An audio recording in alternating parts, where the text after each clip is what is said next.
Hey, yo yo yo, salut les turfeuses, salut les turfeurs, bienvenue pour un nouveau pronostic de Benoît Requin. Ok, place au pronostic du quintet du dimanche 21 décembre, direction Paris-Vincennes pour le prix Ténor de Beaune, 3 attelés, 2700 mètres, 18 partants, réunion 1, course 4, indice de confiance 3 sur 5. Petit retour sur le quintet à l'envers de ce vendredi. Bon, l'arrivée, c'était 1, 2, 3, 4. 1, 2, 3, 4, 14, quoi. Donc là, on est là, on se prend la tête. L'arrivée, c'est 1, 2, 3, 4. Enfin, bref. C'est parti, on commence le pronostic. Enfin, cette vidéo, j'attends avant l'arrivée du quintet de ce samedi. Je reviendrai dessus demain, bien évidemment. Et c'est parti, on commence le prono et on commence avec le numéro 1, Maserati Hall. Et ce numéro 1, je l'ai pas retenu, tout comme d'ailleurs le numéro 2. Donc ça nous en fait déjà 2 en moins, en espérant qu'il ne termine pas à l'arrivée. Donc on va dire qu'ils sont plus que 16. On passe direct au numéro 3, Powow. Et lui non plus je l'ai pas retenu, c'est un regret, lui par contre je l'ai pas rayé. C'est mon deuxième cheval de complément en cas de non partant.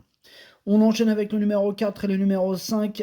Ces deux-là non plus je les ai pas retenus, mais pour le coup pas du tout retenus, ni sur une liste ni nulle part.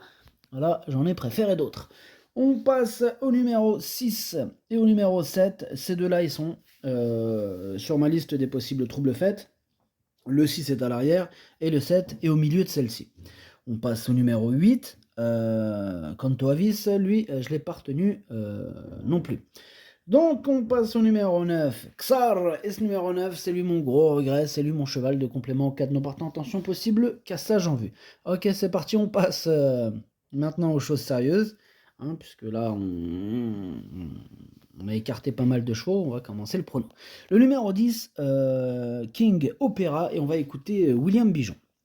Écoutez, dans le Douanel pour son retour à Vincennes, King Opera était un peu loin dans le parcours, mais a très bien terminé, hein, comme il sait le faire. Il évolue en pleine possession de ses moyens pour cet objectif. Il continue d'évoluer régulièrement et sa carrière est loin d'être terminée.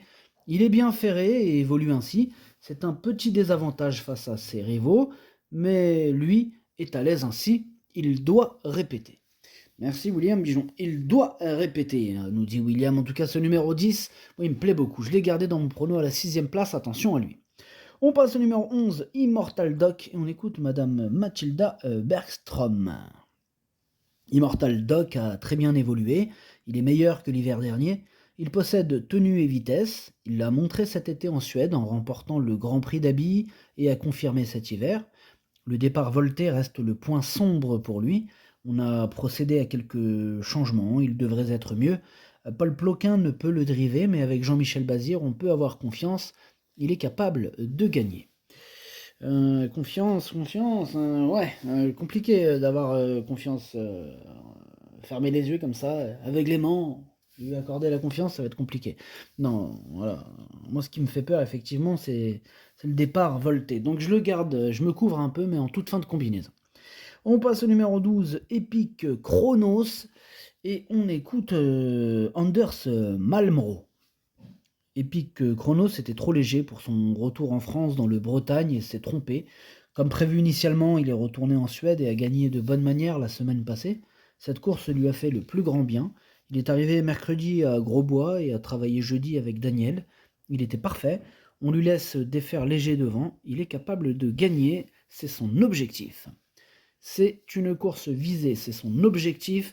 Il va tout faire pour remporter ce quintet. Moi, je trouve qu'il a une très bonne chance, ce numéro 12. Je l'ai mis carrément deuxième. On passe au numéro 13, c'est Crown. Ce numéro 13, je ne l'ai pas retenu, mais attention, c'est lui, le chef et le capitaine de ma petite liste des possibles casseurs. Deux tickets repérés, attention.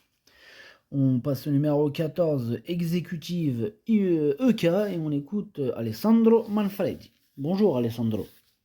Si, ciao. Exécutive EK, il s'est très bien entraîné depuis les prix Marcel et Laurent. Courir à 6 semaines ne sera pas un problème.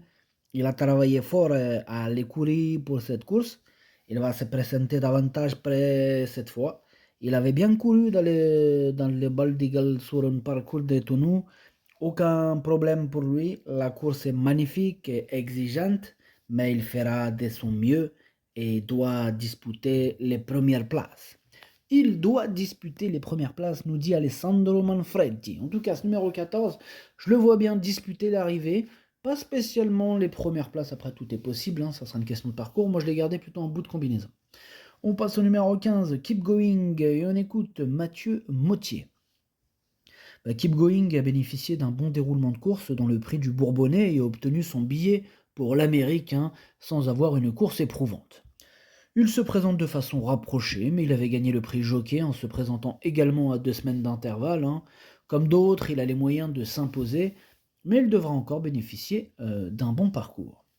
Ouais, ok, merci Mathieu. Moi, ce numéro 15, je pense qu'il peut frapper un grand coup, une nouvelle fois. Bon, mais j'en ai préféré d'autres pour les toutes premières places, et je l'ai mis 5e. On passe au numéro 16, Crack Time Atou, et on écoute Adrien Garato. Crack Time Atou, il nous a déçus dans le prix du Bourbonnais. Il s'est retrouvé sans ressources dans le dernier tournant après avoir bénéficié d'un bon parcours. Les examens n'ont rien révélé, nous l'avons donc travaillé plus sérieusement, il s'est exercé sur la plage la semaine dernière, il sera pieds nus comme lors de sa victoire dans le Critérium, il est en mesure de se racheter. Ok, merci Adrien. Moi, ce numéro 16, il me plaît beaucoup. Je pense qu'il peut faire mal dans ce quintet, hein. Je l'ai mis 4e. On passe au numéro 17, Fame and Glory. On écoute Timo Nurmos. Fame and Glory, il n'avait pas couru depuis plus d'une année avant ses débuts en France, ayant juste fait une qualification en Suède. Ils ont été très bons dans le prix Douanel de Saint-Quentin qu'il a remporté. Il a bien encaissé ses efforts et se présente en progrès sur cette course. On ne change rien dans sa bride pour dimanche. Il est prêt à fournir une aussi bonne valeur. Cette course s'annonce passionnante. Ouais, ça va être l'attraction ce numéro 17. Hein. Il peut évidemment tous les battre. Donc maintenant rien n'est joué d'avance, mais c'est lui mon préféré. Et on termine avec le numéro 18, Cocktail du Dain, et on n'aura pas les commentaires de l'entraîneur, c'est Philippe Allaire qui est parti pêcher avec Carpentanian Barbaro, bref, amusez-vous bien.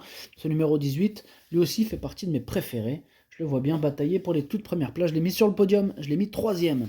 Le pronostic, ça donne 17, 12, 18, 16, 15, 10, 14, 11. Merci d'avoir suivi cette vidéo. N'hésitez pas à mettre un pouce bleu si la vidéo vous a plu. Pour accéder à tous mes tickets pour la course du Quintet, rendez-vous directement en description de la vidéo. Vous avez aussi le bouton rejoindre qui vous donne accès au pronom 8 plus 2 ainsi que le chef et capitaine de ma liste. Et ainsi que les 2 sur 4 quand je les joue, je les donne. D'ailleurs là, aujourd'hui, je vais essayer de vous envoyer quelques 2 sur 4 là.